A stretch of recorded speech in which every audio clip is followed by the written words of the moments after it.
to keep your friends close and your enemies closer. But here's 2 quotes to combat that. Beyonce says this: "My friends are goals, your friends are foes." My friends are goals, your friends are foes. I just think that's hella funny. Like, Beyonce is literally going from just banging on us for her just being Beyonce to banging on us and saying that your friends are foes, your friends are fake. Like, that sucks. Like, I think that's hilarious that Beyonce is banging on us. I'm gonna say us as a unit, and saying that your friends are fake. Like, don't just listen to the song and be like, oh, that's hard, but like really be like, are my friends fake? Did Beyonce just call my friends fake? And then look at it. Like, your friends are foes, my friends are goals. And I don't even need to know her friends to know, like, she ain't gonna just say that if they're not really goals. You know what I'm saying? Like, I just think it's so hard that Beyonce was like, not only is she goals, but her friends are goals. And the dopest part about it is the value and respect that she's putting on them and their relationship. Like, that to me is hard. Yeah, I think that takes humility, that takes high emotional intelligence to be able to say, like, my friendships are goals. And then she proceeds with a 4-minute long song to tell us why her friends are goals. And we're about to go into that in a second. But Jay-Z also says, he said, all of y'all are fake close. Damn, that sucks. So here you got Beyonce and Jay-Z telling us that, one, their friends are goals, your friends are foes, and Jay's like we're real close and you guys are fake close. And that sucks. Like, that sucks, because I can think of mad people in my mind right now who are like fake close. And I know for me and mine, I ain't trying to be fake close. I ain't trying to have no faux friends. So that's what I'm going back to saying, like, don't keep your enemies closer than your friends. You don't want to have fake friends. Like, nobody wants it, so why are we being it? And I'm going to say this too.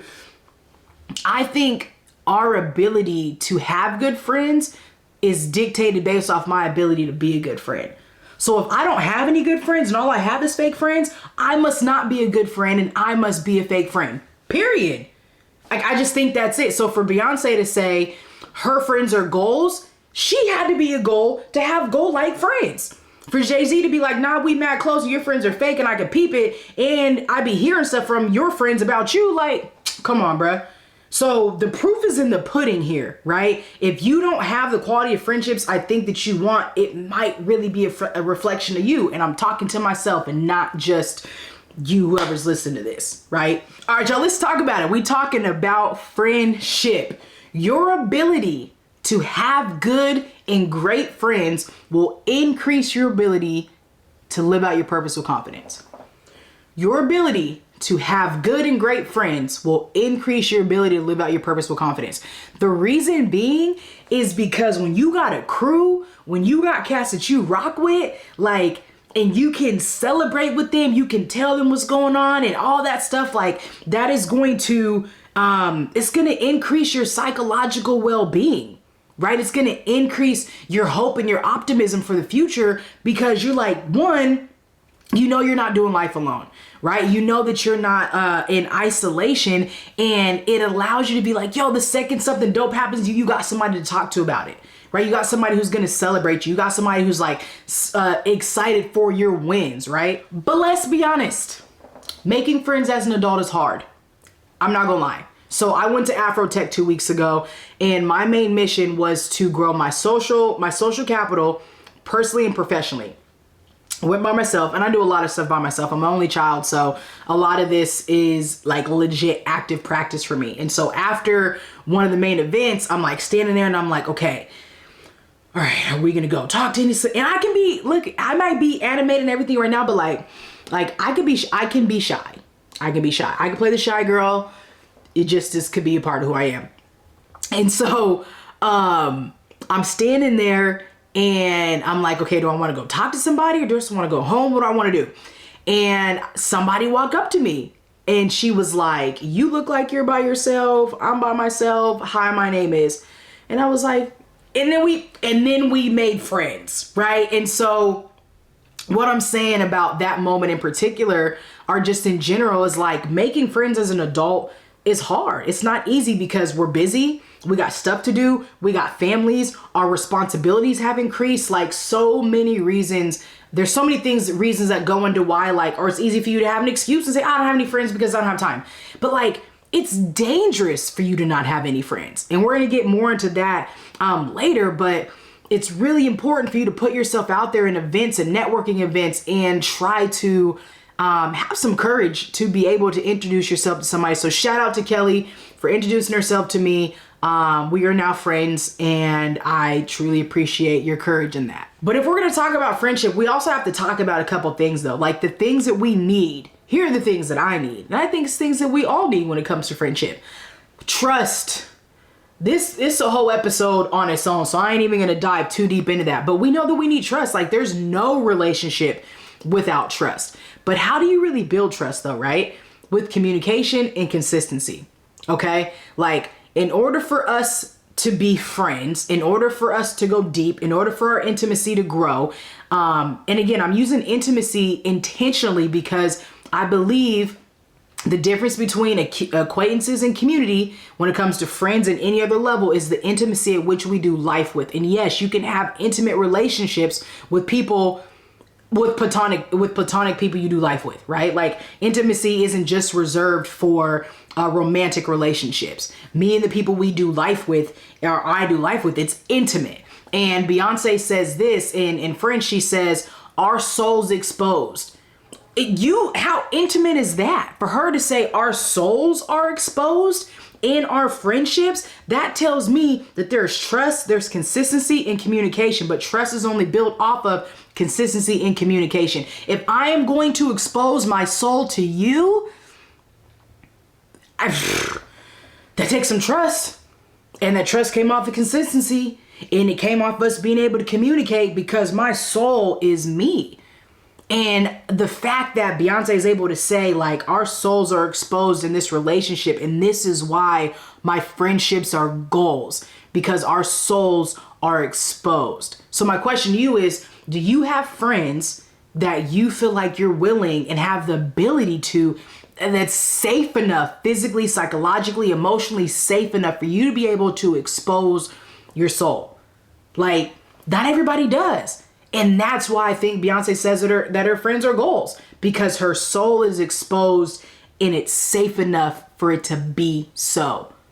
So think about that. Do you have friends where it's safe enough for you to expose your soul? Do you have friends that you trust? Do you invest in communication? Do you invest in consistency? Do you invest in trying to figure out how you can get better at all those areas with the people that you already do life with?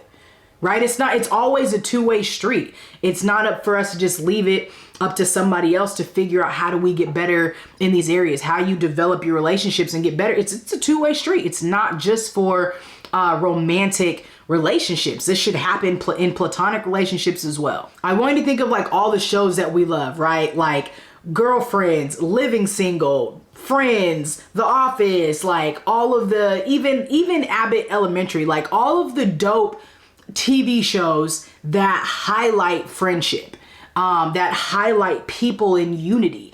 And they're feel-good shows. They're shows that make us really value community. And I think we love them because it displays what's possible, right? Like what's possible if we go deep with people, what's possible when we're consistent with people, what's possible when we bare our souls and are intimate. Like even thinking about the movie Waiting to Exhale, and just how like when the women get together, it just is, it's just, you know, a vibe. Or again, like Girlfriends and all of those, or Insecure, you know what I'm saying? You think about Insecure and Issa and, oh girl, I just spaced Yvonne, but that's not her real name. Dang, what's her name? I be forgetting names, and that's okay. I'm gonna come back to that.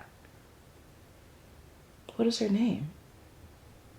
Issa and Molly's her name. Anyways, Issa and Molly and Amanda and just all them, and think about how like when they got busier in life and then they got a chance to like hang back out again, it was like, oh my gosh, like we missed this, we have to keep doing this more. Like when you are with people, you just feel better. Like you just feel better because being with people and being in community is a dope thing, but it gets harder the older we get and the more responsibilities we have. So I saw a post by the holistic psychologist, and she said, few people talk about the impact of growing up in a home with parents who don't have friends. We don't learn how to host people, what friendship looks like, and social skills. And I could not double tap, share that joint enough, because this is something that I didn't really see a whole lot. Like, my mom didn't have a whole lot of friends. Can't ask her why, I'm not really sure, but I didn't grow up really seeing that. I saw it at other people's houses and I enjoyed it, and I saw it kind of growing up a little bit more in other spaces. And I see it now also with other people, and I just think how to host people, that's a big deal. And I know that not everybody has the ability spatially to be able to do so. But if you do have the space, you have the ability, that's something you should do, not only just for yourself, but also for your kids. So I don't have kids right now, but I had a Friendsgiving. Ever since I bought my house, before I bought it and I built it, I literally would walk through the kitchen area and living room area and would pray that my house would be filled with love and laughter and food and fun and people. And it has been. And every single time I'm in my house and I'm in the kitchen and it's a bunch of people around, we got music going and food and laughter, I just smile, because it's dope because it's people, but it's also to my prayer being answered. But the other part is, I know how to host. And this is something that as a Black masked woman, I didn't see happen too often, but I was able to learn from other people who I did life with and was yo, this is dope. So now I know how to host. I know how to be able to create a space for people to gather and eat over food and drink and be merry and have fun. And I think that creates priceless moments. The other piece is, we don't learn what friendship looks like. That's a really big deal, is to be the same way representation matters in any aspect. It matters just as much in this part. How many of us can say we saw our parents operate in great, healthy relationships? Not even just romantic, again, platonic, healthy relationships. Not even our parents, but maybe our cousins, our big brothers, or whoever the people we did life with. Can we really say that we've seen good friendships modeled? Not really. I don't know. Actually, my grandma, shout out to my grandma. She had a best friend, shout out to Miss Conley, for over 50 some years. It just was for over 50 some years, and it was a beautiful thing to see. And so shout out to my grandma for that.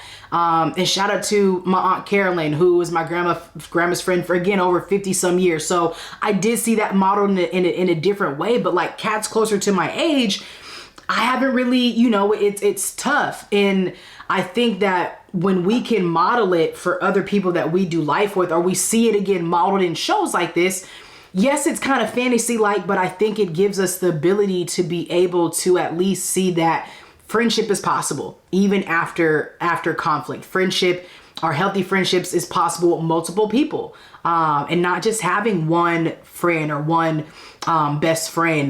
In high school, it's oh, you can only have one best friend. Bump that. You can have multiple best friends, because you shouldn't be relying on one person to provide, all of your needs in any capacity, right? And the other thing is social skills, right? Social skills is huge, especially, right, they talk about in this generation where kids lack the ability to really be able to communicate. So social skills, social capital, it goes hand in hand, and also really goes hand in hand with emotional intelligence and self-awareness and relationship management, right? So when we can model this for our kids, our little brothers and sisters, whoever it is, and you can model what it's like to be a good friend and to have good friends, this can change their life. It can change who they choose to do life with, even at school, because they've seen you model it out. And we're not talking about it being a perfect model, because that's a part of it as well. Go ahead and mess up and communicate about it, because that's life, and it allows whoever it is that's learning from you to be able to know that it's okay to make mistakes and how to grow and to manage conflict. That's the relationship management piece. That's the social awareness. So do your best to surround yourself with people so that way you can grow in your emotional intelligence, because you can't just have it just within yourself, right? You have to be able to interact with other people.